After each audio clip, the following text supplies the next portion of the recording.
ভোর ৫টা ১৫ আর আমরা বের হয়ে পড়েছি আমাদের গন্তব্যস্থলে যাওয়ার জন্য।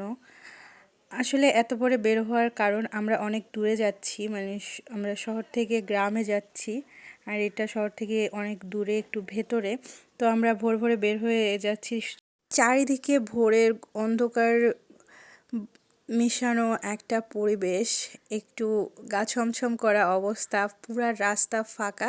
আর এই যে শহরের মাঝখানে আমাদের রাজশাহীর যে সৌন্দর্য, এই লাইটগুলা, মানে ফার্স্ট টাইম রাতে আমি এই লাইটগুলার ভিউ দেখলাম।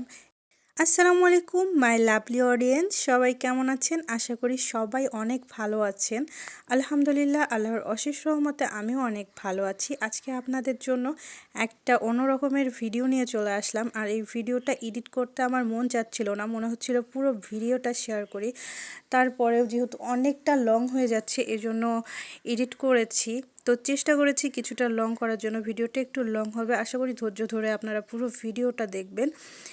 আমি ফার্স্ট টাইম গাইস এইরকম রাতের ভিউ দেখলাম। রাজশাহীতে এত বছর ধরে আছি, আমার মানে রাত্রে কখনো বের হওয়া হয় নাই। তো ভোরবেলা আমরা ঘুরতে যাচ্ছিলাম শহর থেকে বাইরে, একটু ভেতরে গ্রামের দিকে। আমাদের যাওয়ার উদ্দেশ্য ছিল রস খাওয়া প্লাস আমার কিছু ভিডিও মেক করা।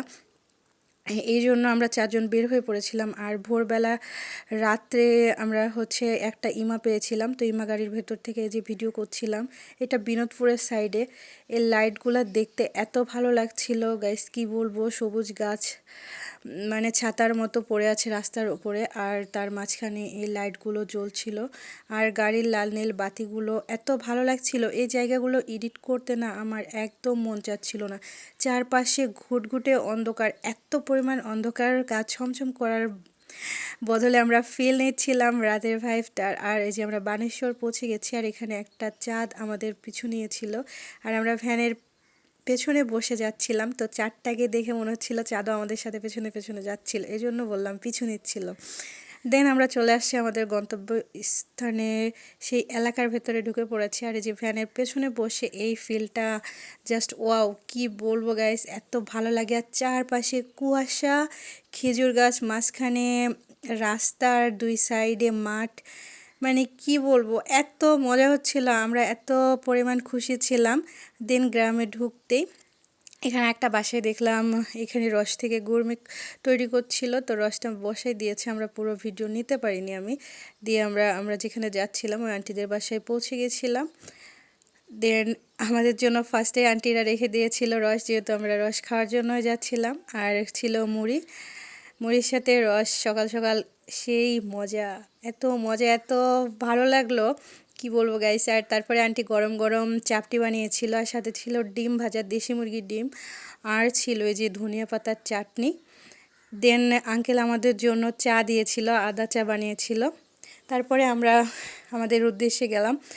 আমরা ভিডিও বানাইতে চলে গেছিলাম। আর ওই যে মাঠের ভেতরে এই যে দেখুন কত সুন্দর, মানে শহরের আর্টিফিশিয়াল জীবন থেকে গ্রামের এত সুন্দর প্রকৃতি, প্রাণবন্ত একটা জায়গায়, মানে মনটা একদম হালকা ফুরফুরে হয়ে যায়। অনেক ফটো আর ভিডিও নিয়েছি গাইস। দেন দুপুরে আমাদের জন্য খাবারে ছিল এই যে বিরিয়ানি, সাথে মাছ ভাজা আর ডালের ঘাটি, ডিম, আর ছিল লেবু, শসা, গাজর, টমেটোর মিক্সে একটা সালাদ। অনেক মজা হয়েছিল। তারপরে আমরা খাওয়ার পরে রওনা দিয়ে দিচ্ছিলাম পুঠিয়ার রাজবাড়ির উদ্দেশ্যে। তো রাজবাড়ির এখানে যে রাজবাড়ির যে গার্ডগুলো থাকে, ওরা আমাদের সাথে খুব বাজে ব্যবহার করলো। গার্ড বলতে ওই যারা টিকিট নেয়। আমরা এর আগের বার যখন গিয়েছিলাম তখন মানে রাজাবাড়ির ভেতরে, মানে বাড়ির ভেতরে জাদুঘরে যেতে যেই ওখানে ফি নিয়েছিল টিকিটের, কিন্তু আমরা পুকুর টুকুর মাঠের ভেতরে গেলে তখন ফি নেয় নাই। কিন্তু এরা আমাদের সাথে এত বাজে ব্যবহার করলো। দেন আমরা ওখান থেকে চলে আসছিলাম এই যে মন্দিরে, পুঠিয়া রাজাবাড়ির যে মন্দির, এখানে কোনো টিকিট লাগে না গাইস। আর এটাই হলো আসল সুন্দর জায়গা। এখানকার ভিউটা জাস্ট বিকালে, পরন্ত বিকালে এত সুন্দর ছিল। ওই যে দেখেন, মন্দিরে ফার্স্টে একটা কাঠগোলাপ গাছ ছিল, আর এই যে পুকুর পেছনে এত সুন্দর। দেন আমরা চলে আসছিলাম। আমার ভিডিও ভালো লাগলে অবশ্যই লাইক কমেন্ট করবেন। সবাই ভালো থাকবেন। আল্লাহ হাফেজ।